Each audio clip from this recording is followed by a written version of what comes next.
Hello YouTube बच्चों लोग, कैसे हैं आप। यहाँ पे आपको मैं लेवल बैच के लेवल फर्स्ट की सीरीज 2 में आपका स्वागत करते हैं।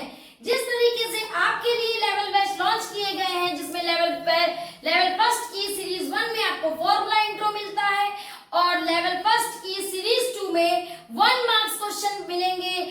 आपको कहीं पे भी नहीं जाना, मेरे साथ बोर्ड से रिलेटेड 1 मार्क्स क्वेश्चन पढ़ने हैं। क्लास 12 वाले होशियार हो जाए और जल्दी से जुड़ जाइए। 1 मार्क्स के क्वेश्चन ना कहीं आपको सर्च करने हैं, ना कहीं बुक से पढ़ने।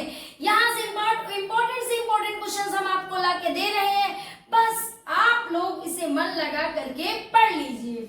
जैसे कि देखिए, और ये जितने भी क्वेश्चन हैं इनकी एक बहुत स्पेशलिटी है, ये सारे बोर्ड्स में आए हैं। कहीं से भी कोई भी क्वेश्चन ऐसा नहीं है जो बोर्ड्स में नहीं आया, कहीं ना कहीं ये क्वेश्चन देखा जरूर गया है। जैसे कि पहला क्वेश्चन है, an electric field can be detect, तो वो गामा रे को की, एक्स रे को की, अल्फा रे को की, न्यूट्रॉन वाई अल्फा रे को, ठीक है। अब positively charge body has, positively charge body has कैसे होती है, एक्सेस ऑफ न्यूट्रॉन जब उसमें ज्यादा हो जाते हैं, कि जब उसमें इलेक्ट्रॉन हो जाते हैं, कि डिफिशियंसी ऑफ इलेक्ट्रॉन। देखिए बॉडी में प्लस चार्ज तभी आएगा जब इलेक्ट्रॉन घटेंगे, तो deficiency of electron. Unit of permittivity of free space, बिल्कुल भाई ये तो सबसे ज्यादा पूछा जाता है, इसमें तो मोस्ट इंपोर्टेंट डाल दीजिए, कई सेट में भी देखा गया है।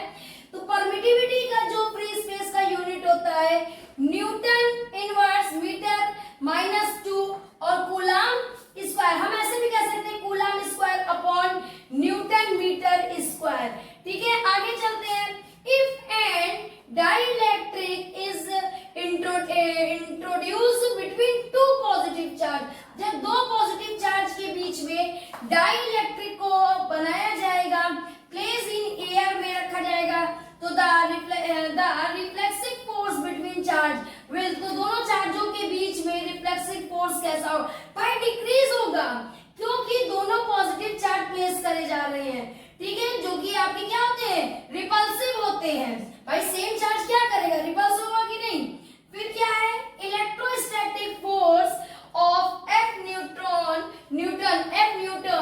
act between 2 point charges if the charge are placed in a medium of dielectric constant K, then the force will be, मतलब इलेक्ट्रोस्टैटिक फोर्स F न्यूटन का एक्ट किया जाए और 2 पॉइंट चार्ज के बीच में, तो इस चार्ज को प्लेस किया जाए और मीडियम कैसा हो इसका, डाइलेक्ट्रिक कांस्टेंट K के लिए, तो कौन सा ऑप्शन होगा भाई, F अपॉन K, ठीक है। ये देखिए फोर्स और ये क्या है आपका डाइलेक्ट्रिक कांस्टेंट है।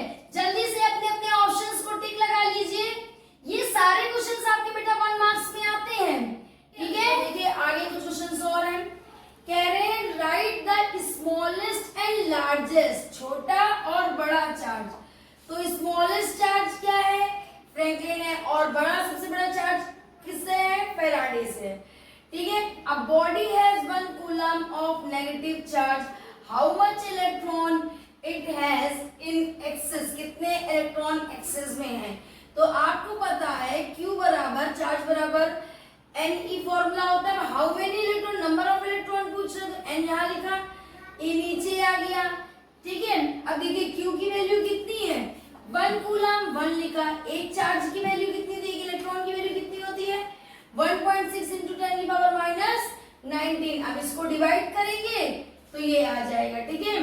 जिन्हें नहीं आता है वो थोड़ा सा यहाँ पे अगर चाहें तो डिवाइड देख भी सकते हैं, पॉइंट हटाएंगे ऊपर 0 जाएगा, ये पावर ऊपर आ गई प्लस में, ठीक है। एक पावर से एक 0 यहाँ बड़ा हो, जैसे कि न्यूमरेटर बड़ा हो जाए डिनोमिनेटर से, ठीक। अब इसको आप डिवाइड कर लीजिएगा, इजिली डिवाइड हो जाएगा, तुरंत ये आ जाएगा। फिर क्या कह रहे हैं, right coulomb's law in vector form, मतलब इसका फॉर्मूला भी पूछ लेते हैं, तो F equals to 1 upon 4 pi epsilon naught Q1 Q2 R square R cap, और अगर आप R कैप ना लिखें तो आप लिख सकते हैं F equals to 1 upon epsilon 4 pi epsilon naught Q1 Q2 R cube upon R, ये वेक्टर फॉर्म है, आपको पता है ना कि ये होता है ये हमने आपको बताया था, है ना। तो ये उससे फॉर्मूले में मैंने आपको ये चीज बताई थी, ठीक है। फिर क्या, right the relation between permittivity और इसमें मीडियम है ये एप्सिलॉन्स एंड वैक्यूम, ठीक है। इनमें आपको एक रिलेशन निकालना है, मीडियम में परमिटिविटी और आपका वैक्यूम में, ठीक है। एप्सिलॉन नॉट, ये देखिए एक रिलेशन निकालना है, ये देखिए एप्सिलॉन इक्वल्स टू के एप्सिलॉन नॉट। के यहाँ पे क्या है, डाई इलेक्ट्रिक कांस्टेंट है, क्या है, डाई इलेक्ट्रिक कांस्टेंट है मीडियम का, ठीक है। फिर क्या है, right SI unit and dimension formula of dielectric constant. Dielectric constant मतलब इस के का आपको फॉर्मूला लिखना है और डायमेंशन लिखनी है, मतलब यूनिट लिखनी है और डायमेंशन लिखनी है। तो देखिए इसकी यूनिट क्या होती है, हैविंग नो यूनिट, कोई यूनिट ही नहीं होती है, ठीक है, क्योंकि वो एक कांस्टेंट है, नंबर की क्या यूनिट होगी। और जब यूनिट ही नहीं है तो उसकी डायमेंशन क्या होगी, जीरो हो जाएगी। यहाँ M B zero, L B zero, T B zero, A B zero. ये चीज समझ में देखिए, ये क्वेश्चंस आपके बोर्ड में आए हैं तो एक एक मार्क्स से पूछे जाते हैं, आप इजिली इनको प्रिपेयर कर सकते हैं जल्दी। हाँ ओके, ये ठीक है। अब देखिए ये क्वेश्चन कुछ, right the relation between unit ESU and EMU and coulomb. तो देखिए 1 कूलम बराबर वैल्यू होती है 3 × 10⁹ ESU, और अगर 1 कूलम अकॉर्डिंग ये देखेंगे EMU के अकॉर्डिंग तो 1/10 होती है, ठीक है, electron mass unit. What is the value of dielectric constant. Vacuum में क्या होती है, मेटल में क्या होती है, बहुत बार पूछा गया है कि what is the value of dielectric constant, vacuum में क्या होती है और मेटल में। तो वैक्यूम में तो K1 हो जाता है, मेटल में इंफिनिटी हो जाता है, ठीक है, या इनफाइनाइट। और ये क्या है, define intensity of electric field. हाँ बेटा ये क्वेश्चन भी है, ये थोड़ा सा डेफिनेशन है, थोड़ा डिफाइन करना है आपको। इंटेंसिटी ऑफ इलेक्ट्रिक फील्ड, किसी फील्ड की इंटेंसिटी जो होती है एनी पर्टिकुलर पॉइंट, किसी एक पॉइंट पे इन द इलेक्ट्रिक फील्ड के is equal to the force experience, उसके force experience by unit positive test charge. ये देखिए by unit positive test charge, मतलब जो इलेक्ट्रिक फील्ड होती है फोर्स और टेस्ट, जो इलेक्ट्रिक फील्ड होती है वो इक्वल होती है फोर्स और टेस्ट चार्ज के रेशियो के, ठीक है।